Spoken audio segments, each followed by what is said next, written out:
Assalamualaikum warahmatullahi wabarakatuh.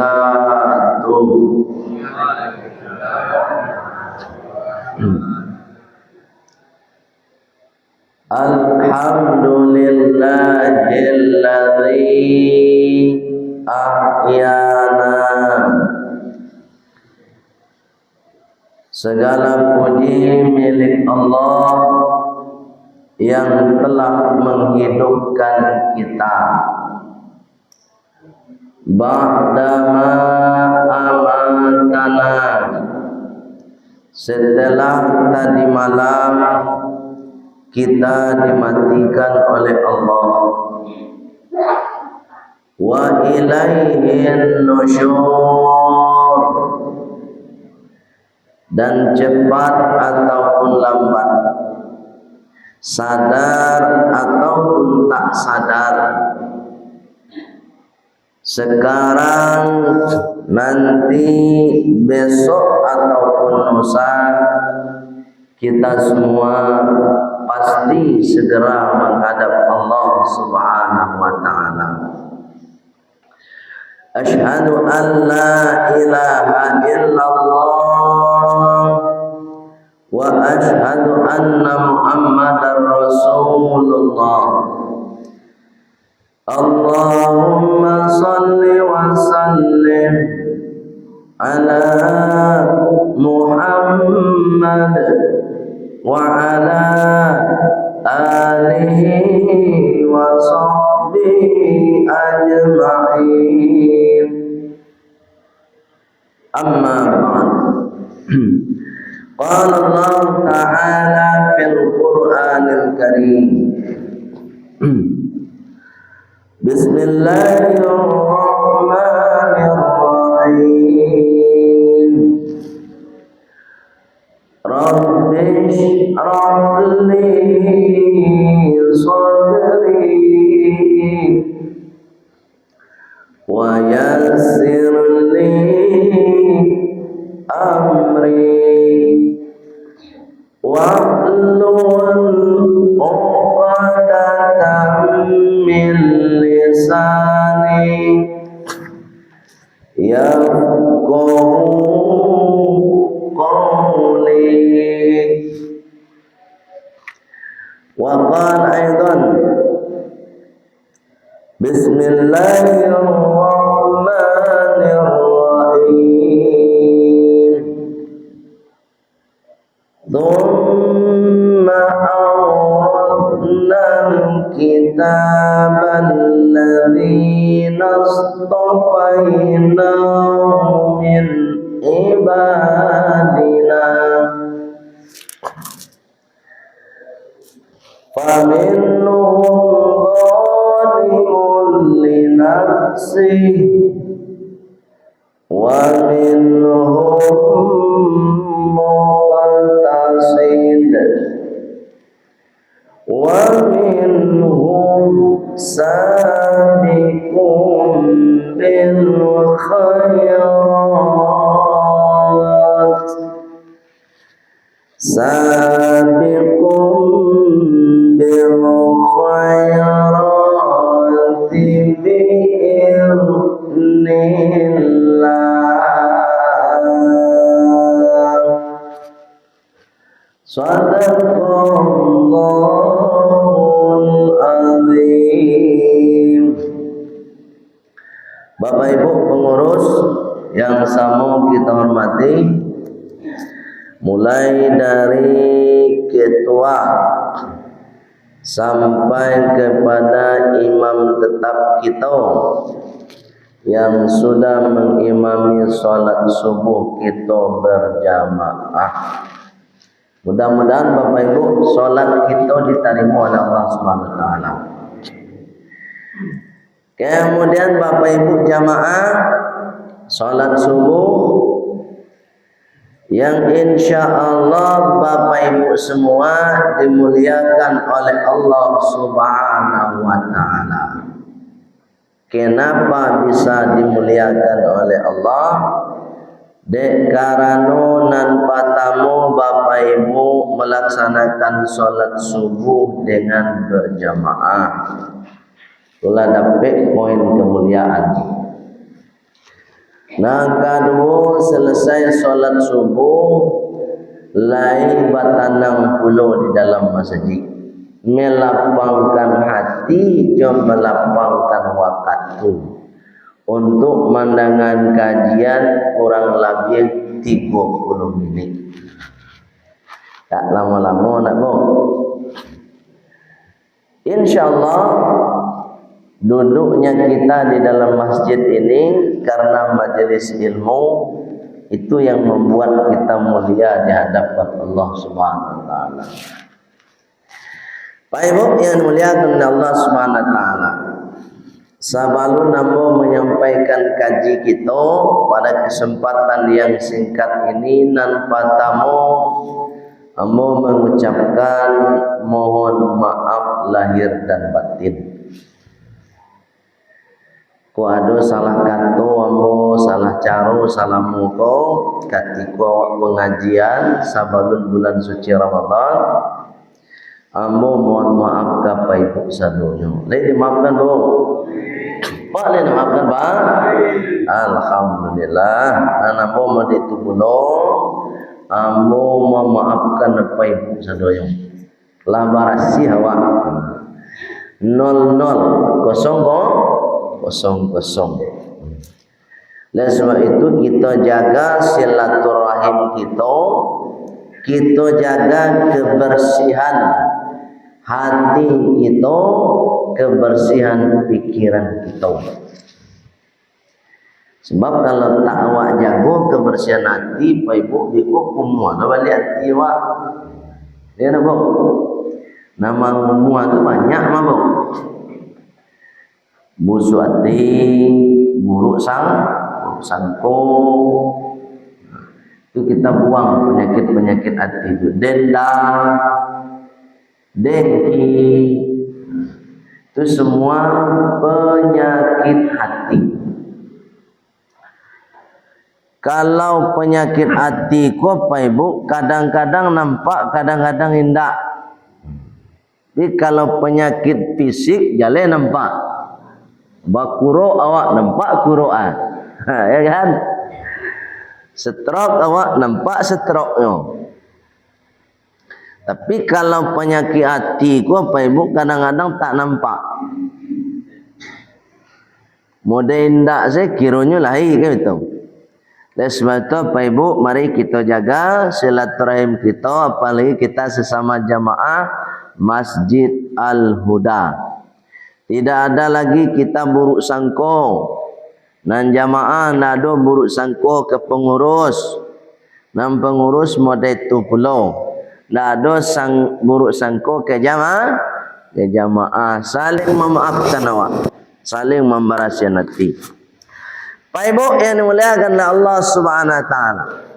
Pada kesempatan kini kajian kita surat Fatir. Surat apa? Fatir. Ayat 32. Ayat berapa? 32. Surat Fatir ayat 32. Fatir itu artinya yang menciptakan. Fatirus samawati wal ardh, yang menciptakan langit dan bumi. Siapa menciptakan langit dan bumi? Allah. Termasuk diri awak diciptakan oleh Allah. Orang gaib awak diciptakan oleh Allah. Tumbuhan, air laut, batang air, bebatuan, semuanya merupakan ciptaan Allah Subhanahu wa taala. Jadi semua ciptaan Allah di muka bumi ini Bapak Ibu merupakan makhluk Allah. Batu makhluk Allah. Apalagi kita sebagai makhluk hidup yang berpikir, diberikan akal dan nafsu oleh Allah Subhanahu wa taala. Nah, membedakan awak dengan makhluk yang lain, satu, kita diberi akal pikiran, yang dua, kita diberi beban kewajiban. Itu yang bedakan awak, Pak. Kalau napasu sama awak, jo hewan dah do beda. Jo jawi itu jawi kurban besok tu sama awak mah. Tapi nama beda awak Pak Ibu, awak lai berfikir, awak lai dibebankan kewajiban. Tu mangkunyo jawi itu apa Ibu, tidak ada wajib solat karena memang tak dibebankan solat. Atau makanya jawi itu tidak perlu ikut pengajian Pak Ibu, sebab inyo tidak berfikir. Nan berfikir tahu awak ingin selamat, awak ingin nambah ilmu tu awak tu. Pak Ibu yang muliakan Allah Subhanahu wa taala. Apa kata Allah? Tsumma awratnal kitab.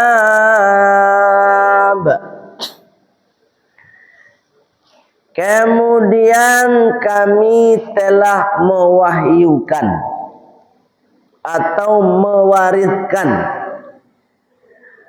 Al-Kitab, Al-Quran. Ini Al-Quran ini wahyu dari Allah. Sebanyak 30 juz, 100 ampe balik surah, 6.666 ayat. Ini merupakan wahyu Allah. Dan hebatnya lagi Bapak Ibu, Al-Quran ini sampai hari ini belum ada yang berani mengkritik. Tidak, Pak. Dan tidak ada perbaikan. Karena Al-Quran ini adalah kitab yang sempurna. Tidak ada revisinya dah, tidak ada perbaikan. Paling perbaikannya salah cetak itu diperbaiki itu. Tapi kalau ayatnya, suratnya tidak akan pernah ada revisi sampai kiamat. Tapi kalau tulisan manusia ada revisinya, ada perbaikannya. Ada orang menulis buku Bapak Ibu, sudahnya tulis buku itu dibaca di orang. Setelah dibaca di orang, disampaikanlah kritik dan sarannya. Tapi kalau Al-Quran Bapak Ibu baca, tidak bisa Bapak Ibu mengkritik dan memberikan saran. Bapak Ibu yang muliakan Allah Subhanahu wa taala. Kepada siapa Al-Quran ini diwahyukan oleh Allah? Alladzi nastafainahu min ibadina, kepada orang yang sudah kami pilih dari hamba-hamba Allah. Jadi Nabi Muhammad itu pilihan, Pak. Ya. Dari sekian banyak manusia, termasuk nabi-nabi sebelum Nabi Muhammad, yang dipilih oleh Allah untuk menerima wahyu Al-Quran itu hanya Nabi Muhammad sallallahu alaihi wasallam. Itu di muka bumi ini Pak Ibu. Terus kita tahu ya, awak kok bang kok tidak dipilih. Awak bukan tak dipilih, kita ini dipilih juga. Dipilih sebagai apa? Sebagai umat Nabi Muhammad. Makanya bersyukur Bapak Ibu menjadi umat pilihan. Sebab Bapak Ibu, tak ada umat manusia yang lebih baik kecuali kita. Kok mau ditolong ya? Sebab ada Allah mengatakan, kuntum khaira ummatin ukhrijat linnas, kalian adalah umat terbaik.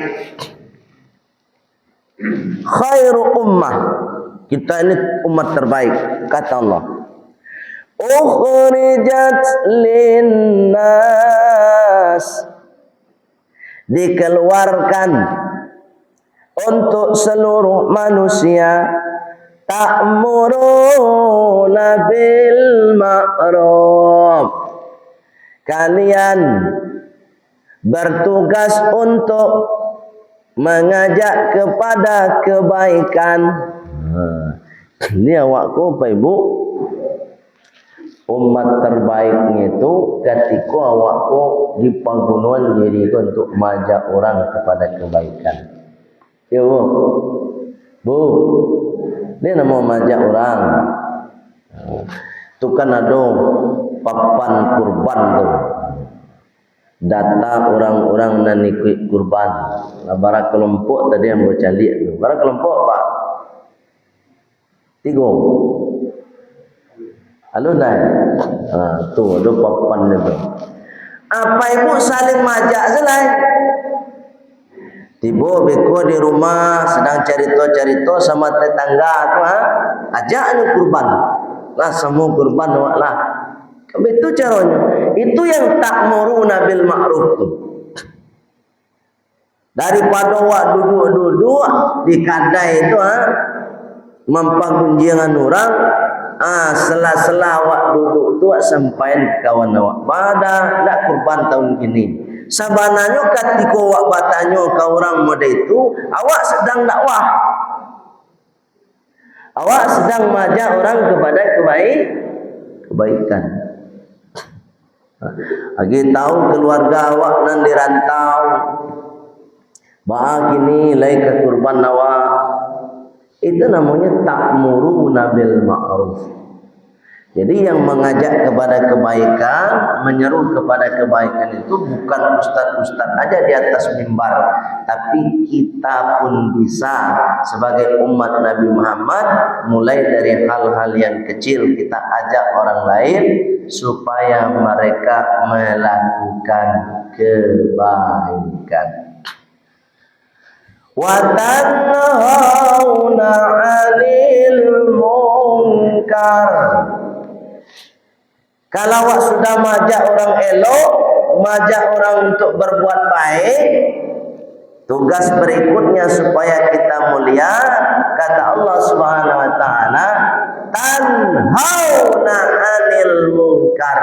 Kita mencegah orang dari perbuatan munkar.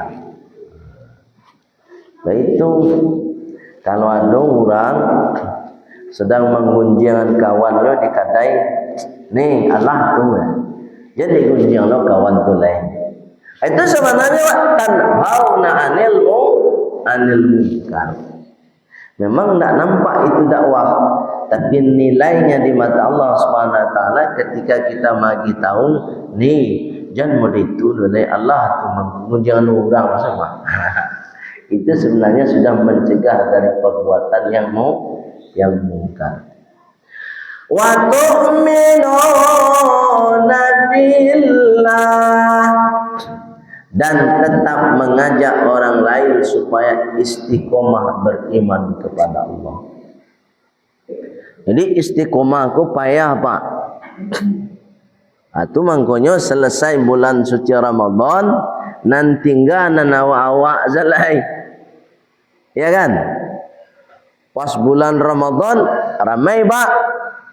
Ya kan? Selesai bulan suci Ramadan, nan awak-awak biasa sih nanti boleh. Itu mangkunyo para luwak saling mengingatkan untuk istiqomah. Pertama di jalan, kok petang Ramadan rajin kini ndak ledai. Kamau ni kau lah sibuk kana gini kau. Begitu. Basindilah kawan dong. Patang Ramadan lain mencogok taruh kini bahkan ndak Pak. Lah sibuk pana tu. Tu cara awak untuk mengajak tetap iman kepada Allah, istiqamah. Tu'minuna billah. Baik dimuliakan oleh Allah Subhanahu wa taala. Al-Quran diturunkan kepada Nabi Muhammad sallallahu alaihi wasallam sebagai hamba Allah pilihan, dan kita dipilih sebagai umat pilihan. Mangko kece Allah Subhanahu wa taala, faminhum, maka di antara mereka itu maksudnya umat Nabi Muhammad, termasuk kita. Zalimul li nafsih, mereka zalim kepada dirinya sendiri. Jadi kadang-kadang kan awak menuduh orang zalim, tapi tak sadar awak zalim juga kepada diri kita sendiri. Contohnya, awak zalim kepada diri sendiri. Awaklah tahu dari Al-Quran, awaklah tahu dari Al-Hadis bahwa salat itu wajib, tapi awak tak salat. Mangko sebenarnya awak zalim kepada diri sendiri. Itu Pak. Ya, alhamdulillah Bapak Ibu semua, lai tak zalim kepada diri sendiri. Contoh yang lain nih. Kita disuruh menjaga kesehatan. Cara menjaga kesehatan Buya. Kecek dokter, Pak, besok kalau lah pulang dari rumah sakit, Pak, jangan merokok leo. Kecek dokter. Maka dokter mengecek jangan merokok sebab awak ada penyakit. Kiranya lah pulangnya dari rumah sakit, Pak, lah cegah anyo merokok lo dia. Itu namanya zalim kepada diri sendiri. Oleh sebab itu apa Ibu, sabananya tak ada pula untung rugi di Allah tu dah. Awak juga akan teraniaya Pak. Contoh, di mana letak awak teraniaya? Satu, kesehatan fisik awak. Dua, piti tadi tu nawak balian rokok tu tadi termasuk mubazir. Coba, ya kan? Innal mubazirina, kata Allah, sesungguhnya mubazir itu apa Ibu? Menggunakan sesuatu nan tak ada manfaatnya, tapi mudarat nan ada. Itu namanya mubazir. Ada piti nyobalian mercon, itu mubazir namanya. Ya kan? Tak ada manfaatnya mercon tu. Ada piti nyobalian kembang api. Ada mana tu nak? Kan mubazir tu. Ada piti nyobalian rokok. Tu namanya mubazir. Orang-orang nan mubazir tu kece Allah Subhanahu wa taala, kanu ikhwana syayatin, mereka adalah saudara dekat daripada syaitan. Ini ambo tak ada melarang Pak Ibu merokok lah. Cuma ambo manjalian saja nyo. Yo silakan apa Ibu ingin merubah, ayolah biar anda merokok boleh silakan. Kok kan dilanjui merokok, silakan pula. Sebab itu hak Bapak Ibu semua. Tak punya hak pula ambo memaksa Pak Ibu untuk berhenti merokok. Nah, ambo sampaikan tadi supaya awak berfikir senyo. Bapak Ibu dimuliakan Allah Subhanahu wa taala. Jadi itu yang disebut dengan zalim kepada diri sendiri, itu apa Ibu? Oleh sebab itu jaga kesehatan awak. Pagi awak payah olahraga, seendak-endaknya seminggu sekali, atau sebulan sekali. Ketika Pak Ibu pai olahraga tu menjaga kesehatan, berarti awak sedang tidak zalim kepada diri sendiri. Makan dijaga, istirahat dijaga. Kalau Bapak Ibu jam 2 malam alun jo lalu lai, Bu, padahal fisik awak kau butuh istirahat, Bapak. Butuh istirahat, mata awak pun butuh istirahat. Sudah jam 3 malam alun jo lalu, berarti awak zalim kepada diri sendiri. Kenapa? Karena tidak menggunakan fisik kita untuk istirahat. Jadi yang zalim kepada diri sendiri itu banyak uraiannya. Oleh sebab itu Bapak Ibu yang dimuliakan oleh Allah Subhanahu wa taala, perlu kita menjaga kesehatan kita supaya kita tidak termasuk orang yang zalim kepada diri sendiri. Ada satu lagi zalim itu namanya zalimul li ghairi. Zalim kepada orang lain. Nama kasih zalim kepada orang lain tu ya. Inyo memberikan mudarat kepada orang lain. Ini contoh, mohon maaf cakap Pak Ibu, dia naik angkot atau naik bus atau duduk di tempat suatu ruangan. Ada anak ketek bayi misalnya digendong oleh ibunya. Di dekat bayi itu inyo merokok. Asap rokok itu kan tabang situ. Sehingga masuklah di seorang bayi tadi. Berarti kita zalim kepada orang lain. Itu makanya Bapak Ibu mohon maaf cakap, kalau kamu rokok, tolong perhatikan tampeknya di mana kamu rokok. Kalau ada anak ketek, balita, bayi, tolong hindari. Kalau tidak kita zalim kepada orang lain. Itu contohnya tu. Contoh lain Bapak Ibu. Misalnya atau rumah Bapak Ibu rusak.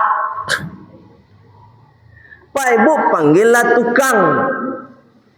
Nan ahlinya nyo santiang mampailoan rusak-rusak kau ya.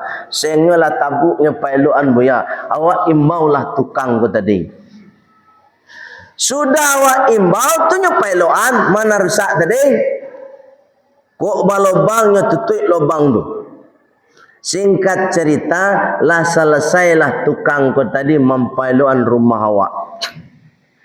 Lah selesai tukang ko mampailoan rumah awak tu ha. Ala pulang lu nyo ke rumah ha. Hari itu juga belum kita kasih gaji tukangnya, belum kita kasih upahnya, maka kita zalim kepada orang lain. Itu makanya Bapak Ibu, kalau kamu bawa tukang ke rumah, siapkan dulu dana yo. Benda wak zalim kepada orang lain. Pak Ibu yang dimuliakan oleh Allah Subhanahu wa taala, termasuk lembaga-lembaga Pak Ibu. Ini kadang-kadang terjadi ada keluhan dari kawan-kawan kita. Ketika nyomaja misalnya gajinya tak keluar-keluar. Tak cair cah? Ini juga zalim. Supaya awak bisa merasakan kezaliman awak kepada orang lain, coba posisikan diri awak ketika itu mode itu. Kau tiba di tukang tadi, posisikan diri awak jadi tukang. Lah bakarajo awak ndak diagi diorang upah bah kira-kira. Saya lama. Ha? Wak karajo ka di kantor, di lembaga misalnya, ndak digaji diorang bah kira-kira. Lama. Itulah yang disebut dengan zalim kepada orang lain. Termasuk Bapak Ibu ketika berjalan dari rumah ke masjid, di tengah jalan Bapak Ibu nampak paku. Wah, modeko paku di tengah jalan tu. Bapak Ibu tahu tu paku tu di tengah jalan, tapi Bapak Ibu pabian seh. Ndak diambil paku ko tadi no, ndak awak campaan no bu, mangko awak zalim kepada orang orang lain. Termasuk hari ini Bapak Ibu juga menyaksikan sendiri ketika ado barale sampai jam 3 malam ndak amo baranting. Musiknya Pak sampai jam 3 malam. Jale di sekitar tu ada anak-anak ketek nan butuh istirahat, anak bayi nan butuh istirahat. Ketika inyo musiknya sampai jam 2 malam, jam 3 malam, berarti dia sudah zalim kepada orang lain. Oleh sebab itu Bapak Ibu, ambo mengingatkan saja, menyarankan saja, kok kabarale awak barale lah. Kok nyampang pakai musik awak, tolong agaan pula tetangga kiri kanan awak. Dan kalau jangan kalau mak parui awak seh. Kau sampai jam 3 malam nak lo berhenti musik ke Pak. Pak Ibu yang dimuliakan oleh Allah Subhanahu. Muju kok musik saja. Kadang suara sonnya tu seolah-olah menggetarkan dadu awak. Tahu tu nak Pak? Sampai jo kacau-kacau rumah awak menggaretek dia tu. Artinya apa? Kita sudah zalim kepada orang lain. Pak Ibu yang dimuliakan oleh Allah Subhanahu wa taala. Itu yang pertama. Yang kedua, terakhir, apa kata Allah? Wa minhum muqtasid wa minhum sabiqum bil khairati biiznillah. Yang kedua, setelah Al-Quran itu kita terima, maka ada golongan manusia yang mereka golongan tengah-tengah. Apa itu golongan tengah-tengah Bu ya? Menjalankan perintah Allah iya, melaksanakan larangan Allah juga iya. Salat jalan, judi dilakukan. Ada anak orang wanita? Ayo pulang haji Bapak. Hah? Pulang haji. Tapi nambah judi kok apa jalan juga. Ada tak Pak? Lain kan? Kalau sebuah apa itu namanya muktasid. Ya muktasid. Buruk dilakukan nan elok nyopa buek pulung. Tu cara tu ya. Ingat Bapak Ibu, kalau kita melakukan dua hal dengan keseimbangan, mangko tak berlaku firman Allah, innal hasanat yudhibnas sayiat. Jadi tidak kebaikan kita membersihkan keburukan, tidak. Yang dimaksud dengan inna hasanat, sesungguhnya kebaikan itu menghapuskan keburukan itu adalah ketika selama ini kita berbuat dosa, kemudian dia bertaubat, kemudian dia rajin beribadah, rajin melakukan kebaikan, maka insya Allah keburukan yang lampau akan terhapus dengan kebaikan yang dia lakukan. Jadi jangan sampai kita menjadi yang golongan kedua ini. Berikutnya apa kata Allah? Sabiqum bil khairat biiznillah. Ada nanti golongan di antara kita yang semangat sekali untuk berbuat kebaikan. Itu namanya fastabiqul khairat, berlomba-lomba untuk berbuat kebaikan. Golongan inilah golongan yang sangat mulia di sisi Allah Subhanahu wa taala, yakni golongan orang-orang yang senantiasa semangat berlomba-lomba dia untuk berbuat kebaikan. Tapi ingat Bapak Ibu, sekalipun kita semangat berbuat baik, biiznillah, semuanya atas izin Allah Subhanahu wa taala. Pak Ibu semangat salat atas izin Allah. Makasihnya kok disabui pula atas izin Allah, supaya kita tidak sombong dengan kebaikan kita. Rajin salat silakan, tapi jangan sombong dengan rajin salat kita. Rajin sedekah, jangan sombong dengan sedekah kita. Sebab semua itu tidak bisa kita lakukan tanpa izin Allah Subhanahu wa ta'ala. Bapak Ibu yang dimuliakan oleh Allah Subhanahu wa taala, pas 30 menit. Demikian saja kira-kira yang dapat yang saya sampaikan. Mudah-mudahan bisa kita amalkan dalam kehidupan kita sehari-hari. Kok ada salah kata, salah cara, mohon maaf kepada Allah, kita mohon ampun. Ini dimaafkan Bu? Pak, ini dimaafkan Pak? Alhamdulillah. Baik, kita sempurnakan dengan doa penutup majelis. Subhanakallahumma wa bihamdika asyhadu an la ilaha illa anta astaghfiruka wa atubu ilaik. Walhamdulillahi rabbil alamin. Wassalamu alaikum warahmatullahi wabarakatuh.